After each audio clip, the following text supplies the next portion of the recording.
오늘 함께 나눌 말씀의 제목은 이해할 수 없을 때 붙잡아야 할 약속이라는 제목으로 함께 은혜를 나누고자 합니다. 사랑하는 성도 여러분, 어린 자녀를 키워보신 분들은 아이들의 끝없는 질문 공세에 때로는 미소 짓고 또 때로는 진땀을 뺀 기억이 있으실 겁니다. 특히 아이들이 가장 많이 하는 질문 중 하나는 바로 왜요? 입니다. 아빠, 왜 해는 밤에 자러 가요? 엄마, 왜 동생한테는 내가 맨날 져줘야 해요? 더 놀고 싶은데 왜 지금 들어가야 돼요? 지금 자야 돼요? 키워보신 적 있으시죠? 아이들이 세상에서 왜라는 질문은 순수한 호기심이기도 하지만 때로는 자신의 바람이 좌절될 때 나오는 불만의 표현이기도 합니다. 부모는 아이의 안전과 건강, 그리고 성장을 위해 지시하지만 아이의 제한된 시야로는 그 깊은 뜻을 다 알 수 없으니 늘 왜요라고 묻는 것이죠. 그러나 부모의 대답이 아이의 마음에 꼭 들지 않더라도 그 결정의 바탕에는 사랑과 지혜가 있음을 우리는 압니다. 이러한 물음은 단지 아이들에게만 있는 것이 아닙니다. 우리의 신앙의 여정 속에서 인생의 순간순간마다 하나님께 수없이 묻습니다. 하나님, 왜 저 악한 사람은 형통합니까? 왜 저는 주님만 바라보는데 이렇게 늘 힘겹습니까? 왜 제 간절한 기도는 침묵으로 답하시는 겁니까? 왜 선하신 하나님이 다스리는 세상에 이토록 고통과 부조리가 가득합니까? 하나님, 왜 하필이면 저에게 이런 시련을 주십니까? 이 질문들은 단순한 호기심이 아닙니다. 때로는 밤을 지새우는 절규이고 흔들리는 믿음을 붙잡으려는 몸부림이며 도무지 이해할 수 없는 현실 앞에서 터져나오는 단식입니다. 오늘 본문 로마서 9장은 바로 이 질문을 정면으로 다룹니다. 하나님, 왜입니까? 특별히 오늘 말씀은 성경에서도 가장 난해하고 논쟁적인 본문 중 하나입니다.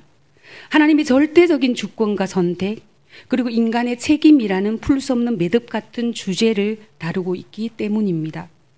19절 말씀을 함께 보겠습니다. 혹 내가 내게 말하기를 그러면 하나님이 어찌하여 허물하시느냐? 누가 그 뜻을 대적하느냐 하리니. 아멘. 이것은 날카로운 질문입니다.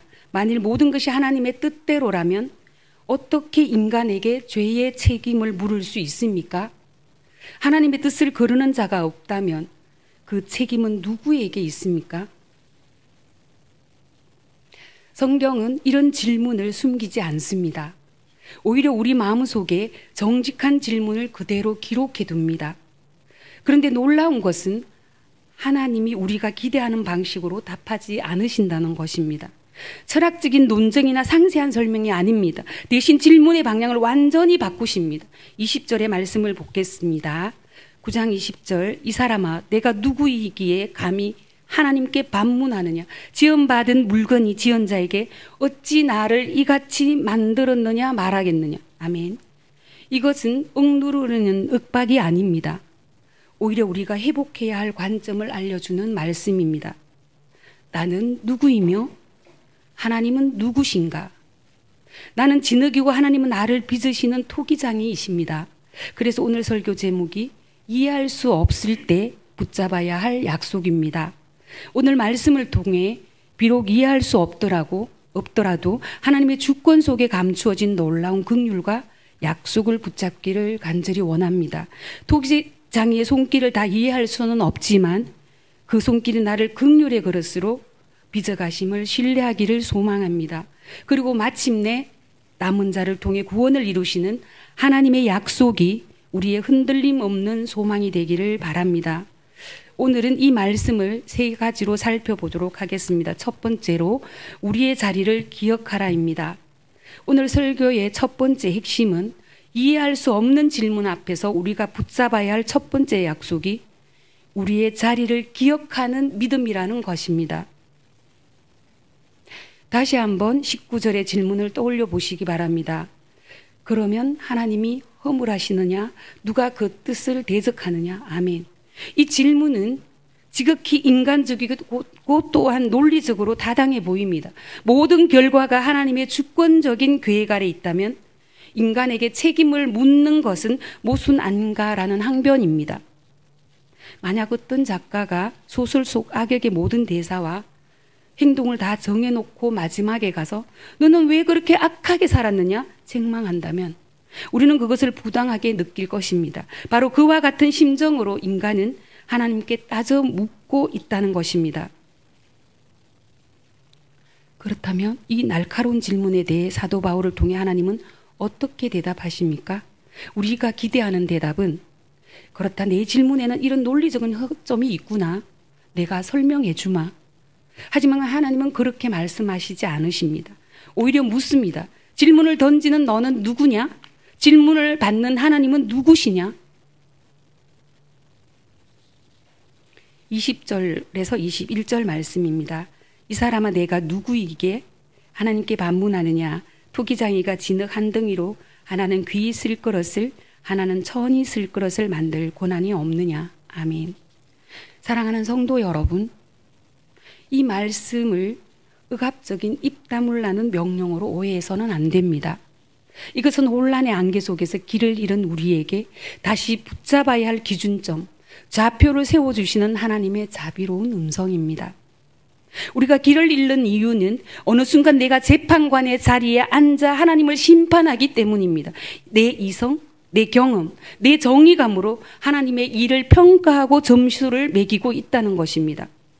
그때 하나님은 말씀하십니다. 사랑하는 아들아, 사랑하는 딸아, 내 자리는 재판석이 아니란다. 너는 내가 사랑으로 빚고 있는 나의 작품이란다. 토기장이와 진흙의 비유는 이 관계를 가장 선명하게 보여줍니다. 토기장이는 분명한 목적과 계획을 가지고 진흙을 빚습니다. 어떤 모양으로 만들지, 얼마나 뜨거운 불로 구울지 모든 과정을 주관합니다. 그러나 진흙 입장에서는 물레 위에서 붕빙 도는 것은 어지럽고 불가마 속에 들어가는 것은 정말 고통스럽습니다. 하지만 그 모든 과정은 아름다운 그릇을 만들기 위한 필수 과정입니다.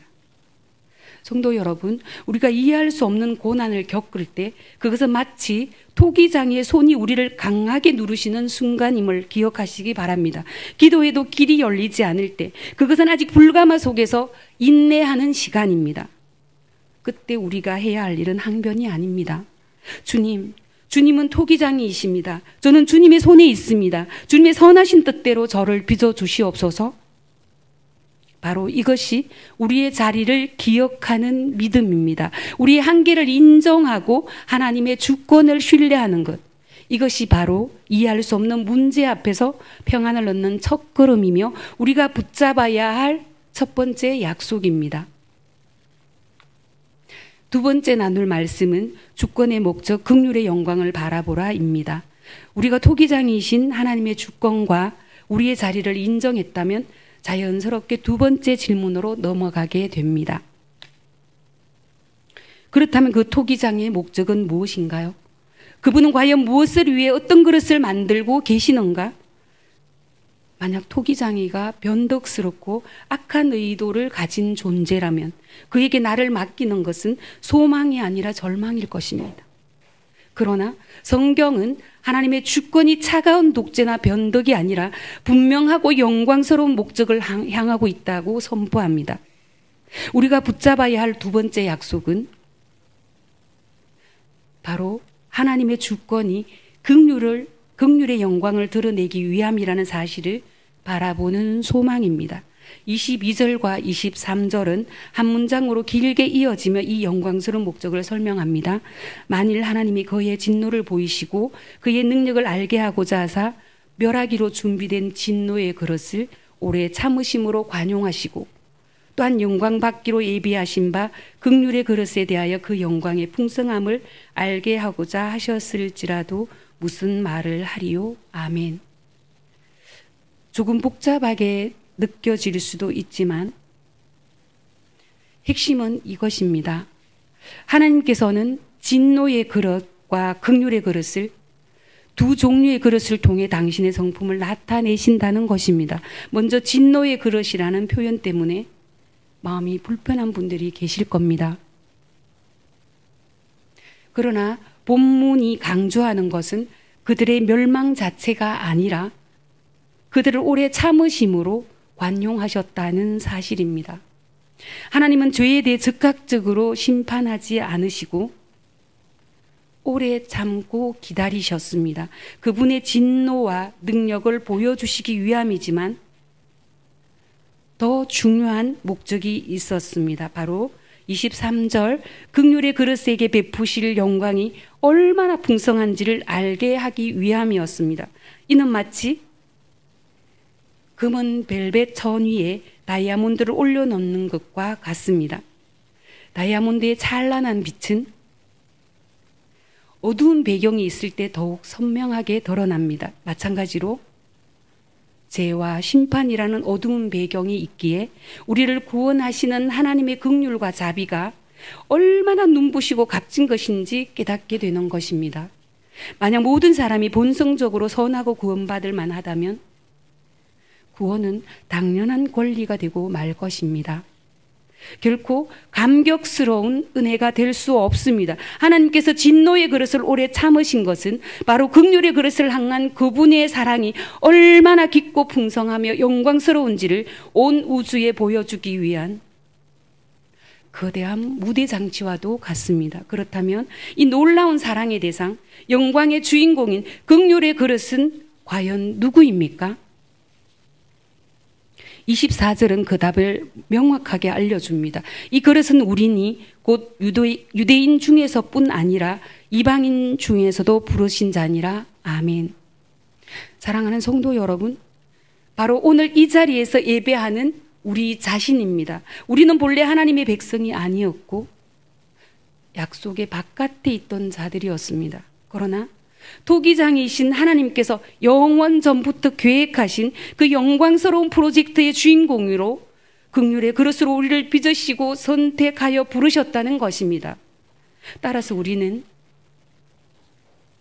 이해할 수 없는 인생의 문제 앞에서 그 문제 자체에만 매몰되어서는 안 됩니다. 한 걸음 물러서서 내 인생 전체를 통해 하나님께서 이루고자 하시는 더 큰 그림, 즉 긍휼의 영광이라는 목적을 바라보아야 합니다. 지금의 고난과 아픔이 바로 나를 빚어가시는 하나님의 손길이며 이 과정을 통해 내 삶에 담길 하나님의 영광이 얼마나 풍성해질지 기대하는 것, 이것이 우리가 붙잡아야 할 두 번째 약속입니다. 세 번째 나눌 말씀은 혼란 속에서 남은 자를 향한 말씀을 붙들라입니다. 25절에서 29절 말씀이 그 가운데 있습니다. 하나님의 주권을 인정하고 그 목적이 긍휼의 영광에 있음을 바라보았다 하더라도 우리의 마음속에는 여전히 작은 불안감이 남을 수 있습니다. 그 영광스러운 계획이 정말 나에게까지 이어질까? 이 혼란스러운 세상 속에서 내가 정말 안전할까? 이러한 불안에 대해 성경은 우리에게 붙잡아야 할 마지막 약속을 제시합니다. 이것은 바로 우리의 감정이나 상황이 아닌 하나님의 변치 않는 말씀을 붙드는 신실함입니다. 특히 남은 자를 통해 반드시 구원을 이루시겠다는 하나님의 신실한 약속의 말씀을 붙드는 것입니다.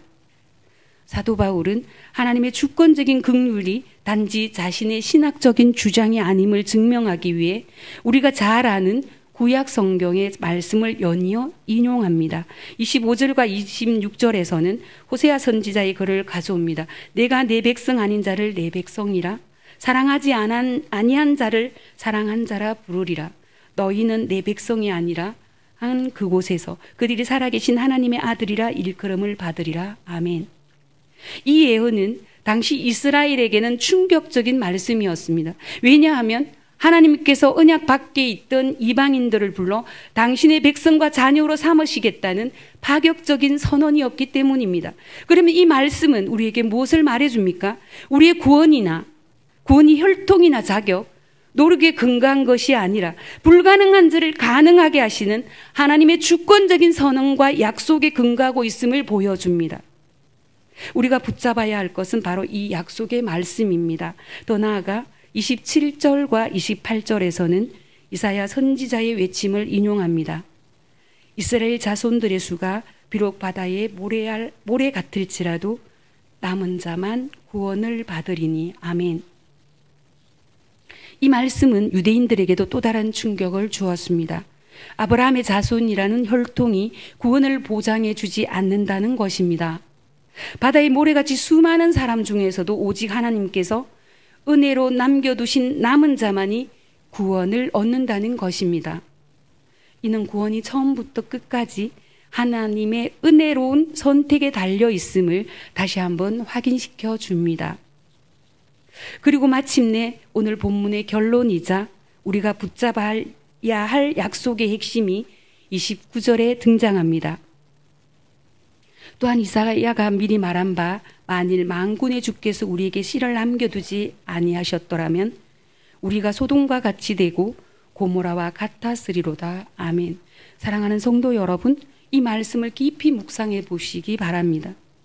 만약 하나님께서 개입하지 않으시고 우리를 그냥 내버려 두셨다면 우리의 운명은 무엇이었습니까? 죄악으로 가득 차 유황불로 심판받는 소돔과 고모라와 같았을 것이라고 성경은 단언합니다. 우리의 힘과 의지로는 결코 그 운명에서 벗어날 수 없었습니다. 그러나 만군의 주께서 전능하신 토기장이에게서 우리에게 씨를 남겨두셨습니다. 여기서 씨는 남은 자와 같은 의미로 하나님의 구원의 약속을 이어갈 거룩한 백성을 의미합니다. 하나님께서 멸망의 길로 달려가는 역사 속에서 친히 당신의 백성을 남겨두시는 은혜를 베푸셨기에 오늘 우리가 이 자리에 긍휼의 그릇으로 존재할 수 있는 것입니다. 그러므로 우리가 이해할 수 없는 인생의 혼란 속에서 붙잡아야 할 마지막 약속은 바로 이것입니다. 나의 구원은 나의 연약한 믿음이나 오락가락하는 감정에 달려있는 것이 아니라 나를 남은 자로 거룩한 씨로 삼으신 하나님의 신실하신 약속의 말씀에 달려있다는 사실입니다. 세상이 소돔과 고모라처럼 흔들리고 무너지는 것 같아도 주께서 남겨두신 씨는 결코 뽑히지 않을 것입니다. 이 변치 않는 약속의 말씀을 붙들 때 우리는 어떤 상황 속에서도 흔들리지 않는 참된 평안과 담대함을 얻게 될 것입니다. 말씀을 맺습니다.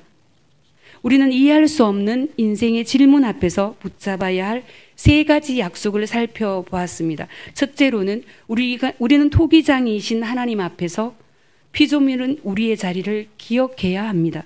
둘째로 그분의 주권이 우리의 긍휼의 그릇으로 빚어 영광을 드러내는 선한 목적을 향하고 있음을 바라보아야 합니다. 그리고 마지막으로 어떠한 혼란 속에서도 우리를 남은 자로 거룩한 씨로 삼으신 하나님의 신실한 말씀을 굳게 붙들어야 합니다. 사랑하는 성도 여러분, 여러분의 삶에 하나님은 왜입니까? 라는 질문이 터져 나오는 영역이 있으십니까? 이제 그 질문에 대한 완벽한 답을 찾으려 애쓰기보다 우리를 붙드시는 하나님의 약속의 손길에 우리 자신을 맡기시기를 소망합니다. 우리의 이해가 아니라 주님의 신실하심이 우리의 참된 반석입니다. 그 반석 위에 설 때 우리는 비로소 흔들리지 않는 평안을 누리게 될 것입니다.